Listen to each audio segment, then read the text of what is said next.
Hello everyone, welcome back to our channel study MLT. I am Komal Sharma और आज की इस वीडियो में हम बात करने वाले हैं डीएनए और आरएनए के डिफरेंस के बारे में। वैसे तो आप सभी ने सुना होगा डीएनए और आरएनए है क्या, जेनेटिक मटेरियल क्या होता है, उसका क्या काम होता है।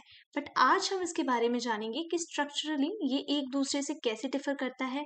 और एक मोस्ट इम्पॉर्टेंट चीज जो कि है, डीएनए जो है वो आरएनए से ज्यादा स्टेबल है। लेकिन ऐसा क्यों, क्या रीजन है इसका? तो चलिए शुरू करते हैं। सबसे पहले थोड़ा सा स्ट्रक्चर के बारे में जान लेते हैं, क्योंकि बेसिक डिफरेंस स्ट्रक्चर में ही छुपा है। तो स्ट्रक्चर आप जैसे देख पा रहे होंगे, यहाँ पे आपका डीएनए है। ये डीएनए का फुल फॉर्म होता है डीऑक्सीराइबो न्यूक्लिक एसिड, और यहाँ पे लेफ्ट साइड पे यहाँ पे ये आरएनए है। अब इसमें डिफरेंस क्या है? डिफरेंस आपको स्ट्रक्चर में दिख रहा होगा। डीएनए में आपका डबल हेलिक्स होता है, ये इस तरह से डबल हेलिक्स है। तो यहाँ पे एक सिंगल होता है, यहाँ पे डबल स्ट्रैंड होती है, यहाँ पे सिंगल स्ट्रैंड होती है। अब डीएनए में क्या होता है, डबल स्ट्रैंड होंगी तो दो स्ट्रैंड होंगी, दोनों स्ट्रैंड लेकिन इसकी एंटी पैरेलल होती है। अब एंटी पैरेलल का डिफरेंस क्या है? पैरेलल का मतलब तो सभी जानते हैं, दो ऐसी लाइन जो आपस में ना मिले। लेकिन एंटी पैरेलल का मतलब ये है कि अगर डीएनए का स्ट्रक्चर कुछ इस तरह से है, तो यहाँ पे ये जो इनके स्ट्रक्चर रहेंगे, ये ग्रूव जो होंगे, ये एंटी पैरेलल होगा। एंटी पैरेलल का मतलब है अगर यहाँ पे 3 प्राइम है, तो ये जो दूसरा यहाँ से स्टार्ट हुआ है, ये आपका 5 प्राइम होगा। सिमिलरली नीचे भी यहाँ पे आपका 5 प्राइम होगा और यहाँ पे 3। और आरएनए में ऐसा कुछ नहीं होता, आरएनए सिंगल स्ट्रैंडेड है, तो यहाँ पे पैरेलल और एंटी पैरेलल का कोई मतलब नहीं। तो हमने दो बेसिक डिफरेंस यहाँ पे जान लिए। अब इसके बारे में जानते हैं आगे। तो डीएनए जो है डीऑक्सी राइबो न्यूक्लिक एसिड है, अभी हमने बताया। आरएनए इसका फुल फॉर्म ही है राइबो न्यूक्लिक एसिड। अब इसकी डेफिनेशन क्या कहती है? तो डीएनए एक लॉन्ग पॉलीमर है जो कि डीऑक्सीराइबोस और फॉस्फेट से मिलकर बना होता है, जिसके अंदर 5 बेसेस होते हैं। अब वो बेसेस कौन कौन से हैं? Thymine, adenine, cytosine and guanine.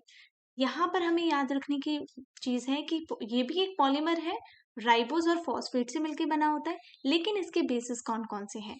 Uracil, cytosine, adenine and guanine. तो अब आपने यहाँ पे एक चीज नोट किया होगा, यहाँ पे डीएनए में थाइमीन था और यहाँ पे यूरासिल होता है आरएनए में। तो सिर्फ एक ये डिफरेंस है। दूसरा, लोकेशन कहाँ पर होती है ये? तो डीएनए जो होता है, ये हमारे सेल के न्यूक्लियस के अंदर, माइटोकॉन्ड्रिया के अंदर स्पेशली लोकेटेड होता है। हमारे जो भी बॉडी का सेल है, वहां पे जो न्यूक्लियस है उसके अंदर हमारा डीएनए लोकेटेड होगा। और आरएनए कहाँ होगा? ये हमारे सेल के साइटोप्लाज्म में, समटाइम्स न्यूक्लियस और समटाइम्स राइबोसोम्स में लोकेटेड होता है। शुगर पोर्शन क्या रहता है? यहाँ पे डीऑक्सीराइबोस रहता है और यहाँ पे सिंगल राइबोस शुगर होगा। फंक्शंस क्या क्या है इसके? डीएनए का फंक्शन तो आप सभी जानते होंगे। डीएनए एक हमारा जेनेटिक मटेरियल है जिसका काम होता है हमारे जेनेटिक मटेरियल का ट्रांसमिशन करना, यानी कि उसको स्टोर भी करना और स्टोर के साथ साथ उसका ट्रांसमिशन में हेल्प करना। आरएनए का काम होता है जेनेटिक कोड का ट्रांसमिशन करना। जेनेटिक कोड का ट्रांसमिशन करना क्यों? प्रोटीन सिंथेसिस के लिए। क्योंकि जब ये जेनेटिक कोड का ट्रांसमिशन करेगा, जब डीएनए से आरएनए बनता है यानी ट्रांसक्रिप्शन होगा, और आरएनए से प्रोटीन बनेगा, ट्रांसलेशन होगा, फिर फर्दर प्रोटीन जो है हमारी बॉडी में कई सारे स्ट्रक्चरल सपोर्ट, मेटाबॉलिक एक्टिविटीज में, कई सारी एक्टिविटीज में पार्टिसिपेट करता है। अब आ जाते हैं हमारे सेकंड क्वेश्चन की तरफ कि आरएनए कम स्टेबल क्यों है। यहाँ पे हमें देखने को मिलेगा, सबसे पहले एक बार इसका स्ट्रक्चर फिर से समझ लीजिए। यहाँ पे 4 नाइट्रोजनस बेस पेयर होते हैं, यहाँ पे भी 4 होते हैं। लेकिन सिंपल सा डिफरेंस ये है कि आरएनए में आपको यूरासिल रहेगा और डीएनए में आपका थाइमीन रहेगा।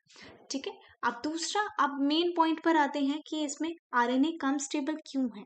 लेस स्टेबल वो इसलिए है, दो रीजन है। पहला तो यहाँ पर यूरासिल होता है। यूरासिल क्या होता है? यूरासिल थाइमीन की जगह पर जो है यहाँ पे आरएनए में, इसके चांसेस ज्यादा होते हैं म्यूटेट होने के, जिसकी वजह से ये आरएनए को अनस्टेबल कर देता है। दूसरा रीजन ये है कि आरएनए के अंदर जो OH ग्रुप होता है वो सेकंड कार्बन एटम पे अटैच्ड होता है, जिसकी वजह से ये आरएनए को कम स्टेबल बना देता है, क्योंकि उसमें हाइड्रोलिसिस होने के चांसेस ज्यादा होते हैं, जो कि डीएनए में नहीं होता। तो आरएनए क्या है? कम स्टेबल होता है डीएनए से, और आरएनए लेस रिएक्टिव होगा डीएनए से। आई होप इस वीडियो के द्वारा आपको डीएनए और आरएनए में एक बेसिक सा डिफरेंस समझ आया होगा।